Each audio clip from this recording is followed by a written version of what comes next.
Welcome to the Slop Farm. Enjoy the video. You begin by preparing both accounts so linking is immediate and stable. Sign into your Nintendo account on the Switch, then open the game or profile that offers Microsoft linking. This step triggers the in-game link flow. You do this now because the Switch initiates an OAuth device flow that needs the console and Microsoft session to communicate. Once the linking screen appears, select Sign in with Microsoft and note any displayed code or URL. Make sure two-step auth details are handy if prompted. You continue by authenticating on a secondary device to complete the OAuth handshake. At the URL shown on the Switch, enter the one-time code exactly as displayed, then sign into your Microsoft account.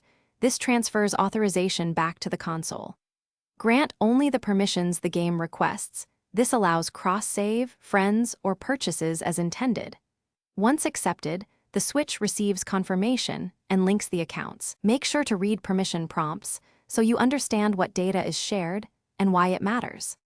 You finish by verifying the connection inside the Nintendo account settings or the game's account menu. It should show Microsoft as linked.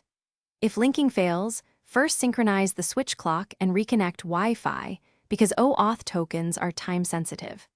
Make sure no duplicate Microsoft sessions or old app tokens block authorization. Revoke old connections in Microsoft account settings and retry. If problems persist, restart the console and repeat the process. Only contact support after those.